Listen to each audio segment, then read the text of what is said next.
नमस्कार, आपको मेरी तरफ से। मेरा नाम है राजन और हम बात करने वाले हैं class 8th science NCERT chapter number 2 की, जिसका नाम है micro organism friend and foe. Before going into the topic, before going into the chapter, हम डिस्कस करेंगे इस चैप्टर का नाम। इस चैप्टर का नाम रखा गया है micro organism friend and foe. Micro micro is the word which is related to very small sized objects organism. तो बहुत छोटे साइज की चीजों के लिए माइक्रो वर्ड यूज हो जाता है। माइक्रो एक वर्ड यूज होता है 10 पावर 6 यानी कि -6। कोई भी ऑब्जेक्ट जिसका साइज 1 मीटर का 10 लाखवां हिस्सा हो, उसके लिए माइक्रोमीटर यूज हो जाता है वर्ड। तो अब क्या करें उसकी साइज के लिए, तो माइक्रो ऑर्गेनिज्म, तो इस साइज से इससे भी छोटे ऑर्गेनिज्म जो हैं, जो लिविंग थिंग्स हैं, उन्हें कहा जाता है माइक्रो ऑर्गेनिज्म। फ्रेंड यानी कि दोस्त, फो यानी कि दुश्मन। तो वो हमारे लिए फायदेमंद भी हैं और नुकसानदेह भी हैं। दैट्स वाई इस चैप्टर का नाम रखा गया माइक्रो ऑर्गेनिज्म फ्रेंड एंड फो। तो हमारे चारों तरफ 5 तरह की लिविंग बींग पाई जाती हैं बेसिकली। अगर आप उनकी बात करें तो पहले हैं प्लांट्स, दूसरे हैं एनिमल्स, तीसरे हैं बैक्टीरिया, चौथे हैं प्रोटोजोआ यानी कि प्रोटिस्टा। इसके साथ साथ क्या है, अगले हैं फंजाई। ठीक है, ये 5 हो गए। इन पांचों में की को अगर कैटेगराइज करना हो, इनके 2 ग्रुप बनाने हो, तो हम बनाएंगे 2 ग्रुप बनेंगे, यूनिसेलुलर और बनेगा मल्टी सेलुलर। यूनिसेलुलर कौन से होते हैं? जिनकी बॉडी में एक सेल होता है। मल्टी सेलुलर वो होते हैं जिनमें एक से ज्यादा सेल पाए जाते हैं। तो यूनिसेलुलर कैटेगरी के अंदर माइक्रो ऑर्गेनिज्म आएंगे, क्योंकि उनकी बॉडी में क्या रहेगा, एक ही सेल पाया जाएगा। पूरी बॉडी को, पूरे जो ऑर्गेनिज्म को चलाने के लिए एक ही सेल सारे काम करता है। खाना लेना है, खाने को डाइजेस्ट करना है, उसको यूटिलाइज करना है, उससे वेस्ट जनरेट करके वेस्ट बाहर निकालने हैं, वो सारा काम कौन करेगा? एक ही सेल करेगा। एक ही सेल रिस्पॉन्सिबल होगा इनके केस में। तो उन्हें हम और क्या कह सकते हैं? उन्हें हम कहते हैं माइक्रोब्स। तो ऐसे organism which are not seen normally, which can not be seen normally with the naked eyes, नंगी आंखों से जिनको अपन नहीं देख सकते, उन्हें हम कहते हैं माइक्रो ऑर्गेनिज्म। तो आपने देखा होगा कई बार जो ब्रेड है, ब्रेड को अगर आप साइड में रख दें, थोड़ा बहुत मॉइस्चर वाली जगह पर, गीली जगह पर रख दें, तो उसके ऊपर वाइट वाइट फफूंद सी पैदा हो जाती है, फंजाई पैदा हो जाती है। वो सारे क्या हैं? वो सारे माइक्रो ऑर्गेनिज्म है। अगर उनको मैग्नीफाइंग ग्लास, यानी कि मैग्नीफाइंग ग्लास होता है लेंस, लेंस के नीचे देखा जाए तो वो रेशे से बने हुए आप देख सकते हैं। वो सारे क्या कहलाएंगे? वो कहलाएंगे माइक्रो ऑर्गेनिज्म, क्योंकि उनके अंदर क्या है, एक एक सेल वाले, जो यूनिसेलुलर तो आप नहीं कह सकते, वो फंजाई कैसी रहेगी, मल्टी सेलुलर रहेगी। बट वो क्या है, ऐसे ऑर्गेनिज्म है जिनको अपन नहीं देख सकते सीधा, तो वहां पर हमें जरूरत पड़े मैग्नीफाइंग ग्लास की। तो इसके बाद आप देखते हैं आगे क्या लिखा है इस बुक के अंदर। Micro organism collect some soil from the field in beaker and add water, soil particles have settled down, observe the drop of water. हमने क्या करना है, खेत से या जमीन से मिट्टी लेनी है, उसको पानी में डालना है। पानी के अंदर क्या होगा, मिट्टी नीचे बैठ जाएगी, और जो पानी की एक बूंद वहां से लेकर के क्या है, उसको क्या है, स्लाइड के ऊपर रखना है और उसको देखना है माइक्रोस्कोप के नीचे। जब आप माइक्रोस्कोप के नीचे देखेंगे तो उसके अंदर बहुत सारे क्या है, हमें माइक्रो ऑर्गेनिज्म, छोटे छोटे क्या है ऑर्गेनिज्म दिखने वाले हैं। वहां पर मिट्टी में पाए जाने वाले बैक्टीरिया हमें उसके अंदर दिखेंगे। वो क्या है, वो मिट्टी के अंदर पाए जाने वाले बैक्टीरिया क्या है, माइक्रो ऑर्गेनिजम्स हैं। उनको क्या है, आप देख सकते हैं अंडर द माइक्रोस्कोप। इसके बाद एक्टिविटी सेकंड है 2.2, collect some water from the pond, यानी कि रुका हुआ पानी, जो तालाब है वहां से भी पानी लें। आपा क्या है, उनको भी माइक्रोस्कोप के नीचे देखें तो हमें वहां पर बैक्टीरिया वगैरह दिखने वाले हैं। तो ऐसा क्यों होता है? तो बैक्टीरिया ऐसे ऑर्गेनिज्म है, ऐसे लिविंग ऑर्गेनिज्म है जो हर जगह पाए जाते हैं। हमारी बॉडी के ऊपर, हमारी बॉडी के अंदर, हर जगह ये मौजूद है। अगर आप कहें तो हमारी बॉडी का बहुत सारा भार इन्हीं की वजह से है। तो हमारी स्किन के ऊपर, हमारे उंगलियों पर, उंगलियों के बीच में, ये हर जगह मौजूद है। सबसे ज्यादा पाए जाने वाले माइक्रो ऑर्गेनिज्म बैक्टीरिया ही हैं। तो हम क्या देखते हैं, these observation show that water and soil are full of tiny organism, these fall into the category of microbes. These microorganisms are very small in size, cannot be utilized, cannot be seen with unaided eye. Aided मतलब कि बिना किसी help से, बिना किसी instrument की help से आप उनको नहीं देख सकते। उनको क्या है, अलग अलग ग्रुप में डिवाइड किया गया है, वहां उनके नाम दिए गए हैं, आप देख सकते हैं, bacteria, fungi, protozoa, algae. Bacteria क्या है? बैक्टीरिया सबसे पुराने पाए जाने वाले माइक्रो ऑर्गेनिज्म है। ऐसा माना जाता है सबसे पहले शुरुआत इन्हीं की हुई थी। तो दुनिया पर सबसे पहले बैक्टीरिया ही डेवलप हुए। उसके बाद क्या है, अगर आप बात करें फंजाई के बारे में लिखा है। फंजाई क्या है? फंजाई ऐसे ऑर्गेनिज्म होते हैं जो क्या है, अपना खाना नहीं बना सकते, बट उनके गुण कैसे होते हैं प्लांट्स के, उनके गुण प्लांट से मैच करते हैं, बट अपना खाना नहीं बना सकते। अब अपना खाना क्यों नहीं बना सकते? क्योंकि उनमें क्लोरोफिल नहीं होता। तो फंजाई दो तरह की हो सकती है, माइक्रोस्कोपिक भी हो सकती है और क्या है, मल्टी सेलुलर भी हो सकती है। अगर आप ये देखो, जो ब्रेड के ऊपर उगेगी, ब्रेड अगर सड़ जाता है तो उसके ऊपर जो वाइट वाइट पैच बन जाते हैं, या आपने ये संतरे वगैरह देखे होंगे, इनके ऊपर ग्रीन ग्रीन पैच बन जाते हैं। अब ये मल्टी सेलुलर ऑर्गेनिज्म है। बट अगर बात करूं यीस्ट की, यीस्ट का जिसका यूज किया जाता है शराब बनाने के लिए, गुड़ को पानी में घोल के उसके साथ यीस्ट डाला जाता है, या ब्रेड डबल रोटियां बनाने के लिए यीस्ट का यूज होता है। वो कैसा ऑर्गेनिज्म है? वो सिंगल सेल्ड रहता है, उसकी बॉडी में एक ही सेल होता है। वो एक टाइप की फंजाई है और वो क्या है, यूनिसेलुलर है। उसके बाद आ जाते हैं प्रोटोजोआ। प्रोटोजोआ, आपने एक ऑर्गेनिज्म का नाम पढ़ा होगा, अमीबा का। इसकी बॉडी में एक ही सेल होता है और ये गुण कैसे रखता है? ये गुण रखता है एनिमल वाले, क्योंकि ये एक जगह से दूसरी जगह मूव कर पाता है। ये मूव कर पाता है तो इसके गुण हो गए एनिमल वाले। बट प्लांट मूव नहीं कर सकते, तो प्लांट हमारे से, एनिमल से अलग रहते हैं। तो इसके गुण कैसे हैं? एनिमल जैसे, बट ये है यूनिसेलुलर। ओमीबा है क्या? यूनिसेलुलर है, बट इसके गुण एनिमल के जैसे हैं। तो इसकी एक स्पेशल कैटेगरी बनाई गई जिसे प्रोटिस्टा कहा जाता है, या इसके अंदर आप कह सकते हैं प्रोटोजोआ। एल्गे, एल्गे क्या है? ऐसे माइक्रो ऑर्गेनिज्म है, सिंगल सेल्ड ऑर्गेनिज्म है, जिनकी बॉडी में एक सेल होता है, बट उनके अंदर प्रेजेंस रहती है क्लोरोफिल की। क्लोरोफिल की प्रेजेंस होने की वजह से वो अपना खाना बना सकते हैं, हरे होते हैं। पिछले चैप्टर में आपने पढ़ा, एल्गे और फंजाई इकट्ठा रह सकते हैं सिम्बायोटिक रिलेशनशिप में, जिसे कहा जाता है सिम्बायोसिस। एक दूसरे की हेल्प करते हैं। फंजाई जमीन से पानी लेके देती है और एल्गे क्या है, खाना बनाते हैं लाइकन के अंदर। अब इसके बाद वायरस की बात करें, और वायरस ऐसे क्या है, केमिकल मेकअप है, केमिकल मेकअप ही कहेंगे। केमिकल्स का ऐसा ग्रुप है जो इकट्ठा रहता है, जो अपनी कॉपी कर सकता है, लिविंग के जैसे गुण दिखा सकता है, बट वो लिविंग नहीं है। As these are out of the body of any living organism, यहां वहां, हवा में, पानी में, मिट्टी में, कहीं भी वायरस मौजूद है, बट वो लिविंग नहीं होगा। As it enters the body of living organism, जैसे ये किसी जानवर के अंदर, किसी प्लांट के अंदर घुस जाएगा, तब ये उसके सेल्स के अंदर रहना स्टार्ट कर देगा, तब ये उसके अंदर अपनी रेप्लिकेशन करेगा, कॉपी करेगा, तब ये लिविंग कहलाएगा। Otherwise this is not living. अगर आप बात करें ये कोरोना की, कोरोना जो आजकल सबसे ज्यादा इसकी बात की जा रही है, तो ये एक वायरस है, ठीक है। इसका नाम रखा गया है कोरोना वायरस। ये वैसे बेसिकली क्या है, एक ग्रुप है वायरसेस का। इससे पहले एक और ग्रुप, एक और इसी ग्रुप फैमिली का वायरस डेवलप हुआ था, जिसका नाम था SARS, ठीक है।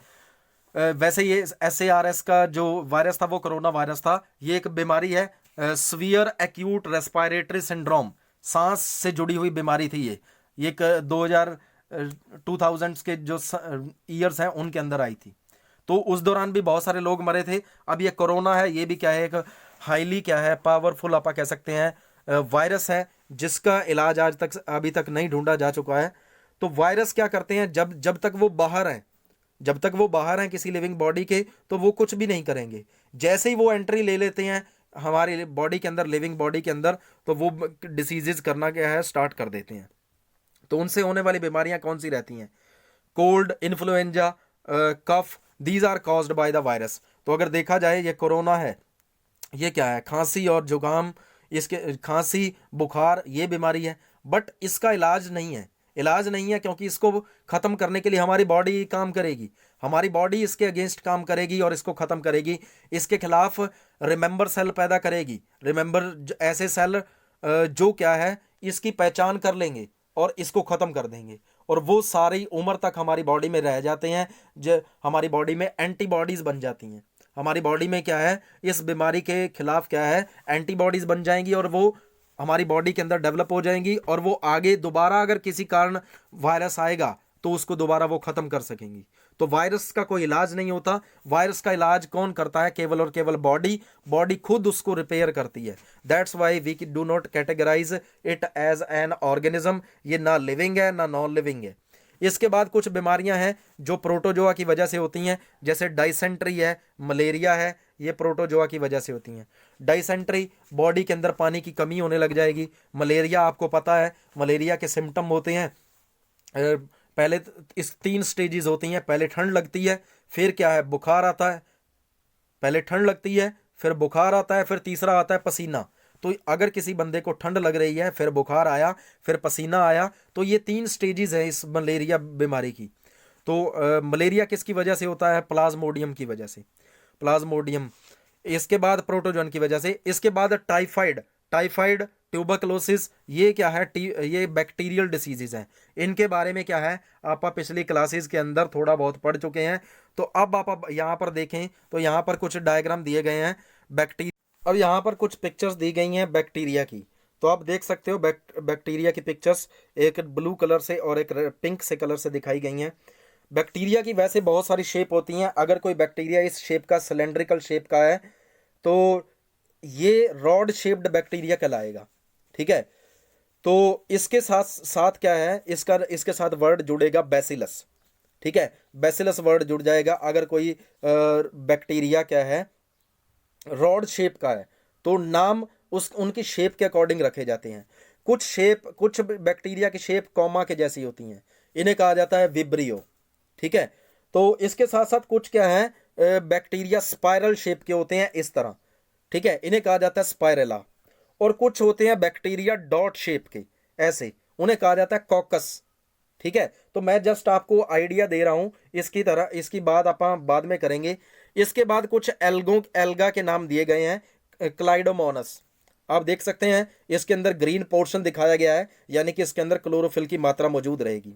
उसके बाद स्पाइर वगैरह, इसको आपने देखा होगा, ये जो नहर वगैरह चल रही होती है उसके अंदर क्या है, जो जाड़ा सा बन जाता है ग्रीन कलर का, वो यही होता है। उसके बाद आप देखें प्रोटोजोआ, एक सेल वाले एनिमल। यहाँ ओमीबा है, ओमीबा की क्या है, शेप बदलती रहती है। ये यहाँ से वहाँ क्या, अपनी बॉडी की शेप बदलता रहता है और मूव करता रहता है। इसको मूव करने के लिए अपनी बॉडी की शेप को बदलना होता है, और इसकी शेप को बदलना, इसे कहा जाता है शूडोपोडिया। अपनी बॉडी की शेप को बदलता है, इसे कहा जाता है शूडोपोडिया। शूडो का मतलब होता है नकली, पोडिया का मतलब पैर। पैर नहीं है इसके, बट ये क्या है, इस तरह की प्रोजेक्शंस बनाएगा, इस तरह मुड़े हुए हिस्से बनाएगा, जिन्हें क्या कहा जाता है, शूडोपोडिया। यहाँ पर पैरामीशियम देख सकते हैं आप। पैरामीशियम के साइडों पर क्या है, ऐसे हेयर लाइक स्ट्रक्चर है, इन्हें कहा जाता है सीलिया। ये जो हेयर लाइक स्ट्रक्चर है, ये हेल्प करते हैं इसको मूव करने के लिए। तो ये पानी में पाए जाते हैं, रुके हुए पानी के अंदर ज्यादातर ये पाए जाते हैं। उसके बाद आप देख सकते हो ब्रेड मोल्ड, ये ब्रेड मोल्ड है। ठीक है, ये वैसे क्या है, प्लांट के जैसी दिख रही है। ठीक है, इसका ये ऊपर वाला हिस्सा कहलाता है स्पोंगियम। इसके अंदर होते हैं स्पोर, यानी कि जैसे एक प्लांट के बीज होते हैं ना, उसी तरह क्या है, इनके भी क्या है, इनके बीज तो नहीं कह सकते, इनके लिए जो ग्रोथ करने वाले पार्ट होते हैं उन्हें कहा जाता है स्पोर्स। और वो स्पोर इसी पैकेट के अंदर ऊपर वाले हिस्से में मौजूद होते हैं, इन्हें कहा जाता है स्पोंगियम। और ये जो नीचे वाली जड़ें सी हैं, ये ब्रेड के अंदर वाली साइड मौजूद रहेंगी, और इन्हें कहा जाता है हाइफी।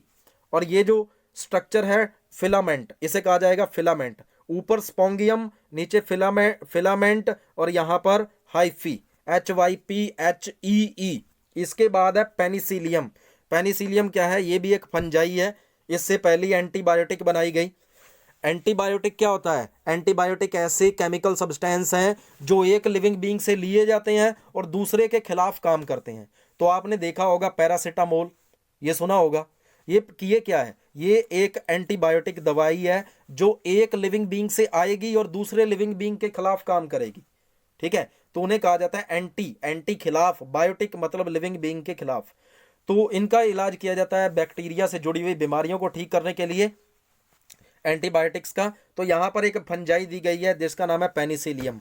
उसके बाद है एस्परजिलस, ये भी क्या है, एक तरह की फंजाई है। These were some introductions related to this chapter. इसके बाद क्या है, वायरस का स्ट्रक्चर दिखाया गया है। ये वायरस के स्ट्रक्चर हैं, ठीक है, ये एक वायरस है, ये एक वायरस है। जैसे आजकल एक पिक्चर वायरल हो रही है ऐसे कोरोना की, तो उसको कोरोना क्यों कहा जाता है, क्योंकि उसकी शेप दिखती है जैसे अगर सूर्य को ग्रहण लगा हो ना, तो बीच में यहाँ पर सन, यहाँ पर चंद्रमा आ जाए, तो साइडों में एक सर्कल सा दिखता है सन का, तो उसके जैसी शेप है इसकी कोरोना, तो कोरोना वायरस इसीलिए कहा जाता है इसको।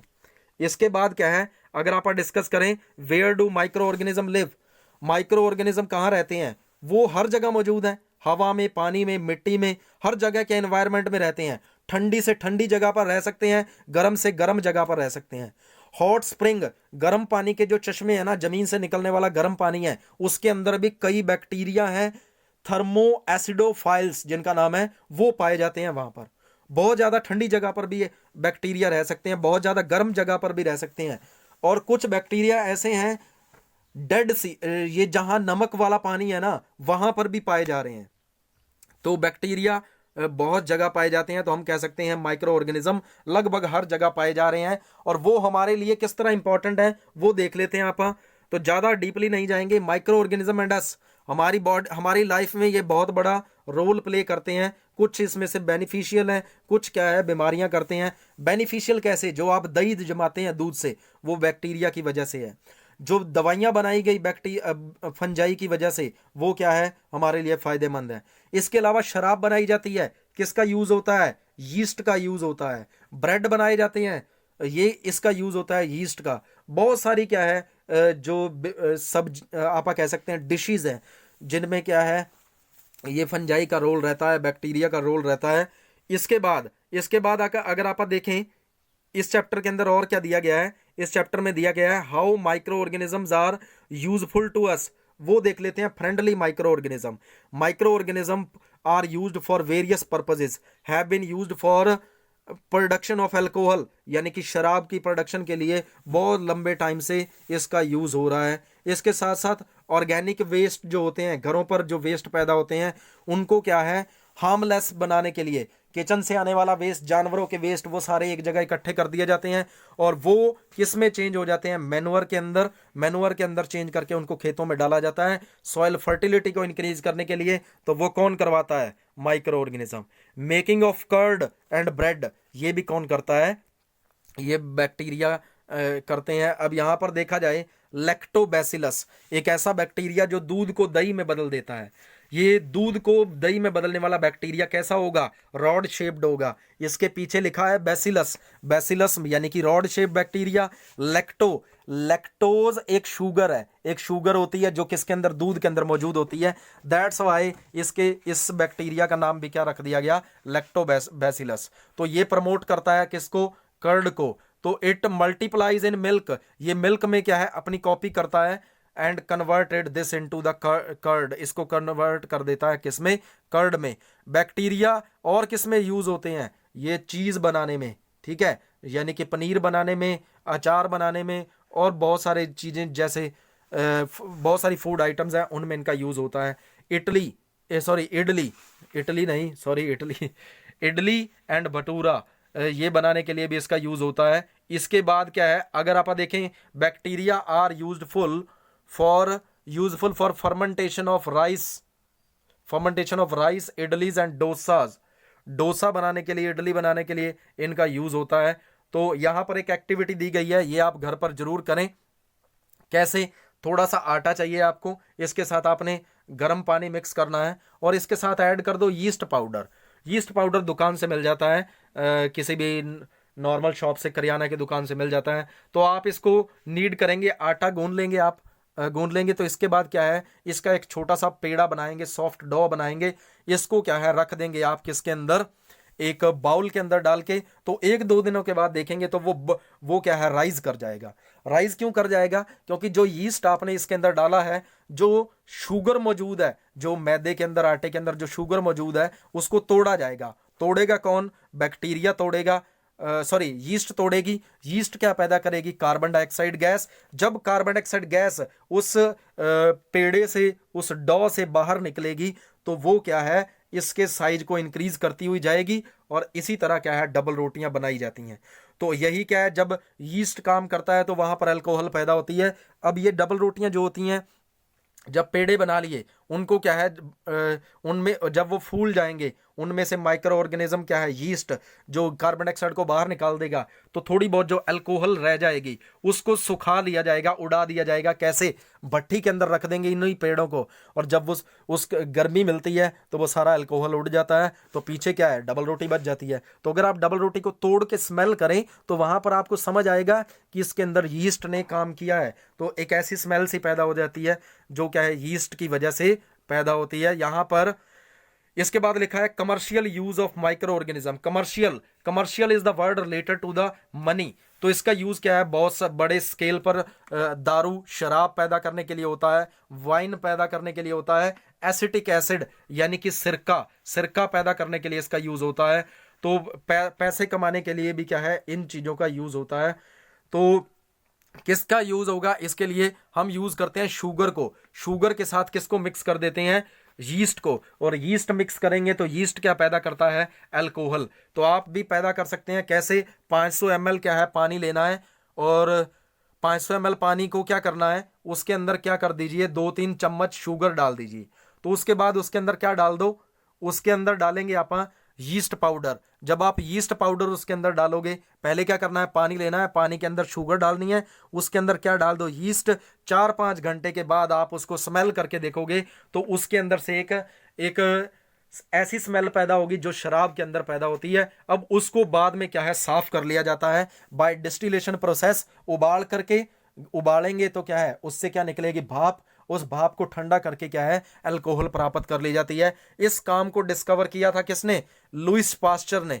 लुइस पास्चर एक ऐसे साइंटिस्ट थे जिन्होंने फर्मेंटेशन, इस काम को, शराब बनाना, शुगर से शराब बनाना क्या है, ढूंढा था। इन्होंने ही क्या है, जो रेबीज के टीके की खोज इन्होंने ही की थी। ठीक है। तो इसके बाद क्या है, अगर आप आगे देखें, मेडिसिनल यूज, मेडिसिनल यूज मैं आपको बता चुका हूं। एंटीबायोटिक टेबलेट्स हैं, वो भी क्या है, किससे बनाई जाती हैं, वो बनाई जाती हैं फंजाई से। एंटीबायोटिक क्या है, कैप्सूल और इंजेक्शन, ये बनाए गए पेंसिलिन से। और किसने बनाए, यहां पर साइंटिस्ट देख सकते हैं, अलेक्जेंडर फ्लेमिंग। अलेक्जेंडर फ्लेमिंग ने पहली एंटीबायोटिक बनाई थी। ठीक है। और बहुत सारी एंटीबायोटिक्स आजकल आप यूज करते हैं डॉक्टर के पास। आजकल अगर आप डॉक्टर के पास जाएं तो डॉक्टर हमें क्या देता है, ज्यादातर एंटीबायोटिक्स देता है, streptomycin, tetracycline, erythromycin. All these are the names of antibiotics. तो अलेक्जेंडर फ्लेमिंग ने पहली क्या है, एंटीबायोटिक मटेरियल ढूंढा था। उसने क्या किया था, वो एक बार अपने लैब में काम कर रहे थे, उन्होंने देखा कि एक फंजाई थी, एक मोल्ड उगा रखी थी, यानी कि फंजाई उगा रखी थी। उसके नजदीक कोई भी बैक्टीरिया जाता तो वो मारा जाता था। ठीक है। तो उन्होंने पाया कि इन बैक्टीरिया को खत्म करने के लिए ये फंजाई कारगर काम दे सकती है हमें। तो उन्होंने क्या किया, तो इन्होंने काम किया इसके खिलाफ, उसके बैक्टीरिया से होने वाली बीमारियों के खिलाफ, और एंटीबायोटिक्स को डेवलप कर लिया। एंटीबायोटिक्स ज्यादातर किससे डेवलप की जाती हैं, बैक्टीरिया और फंजाई से।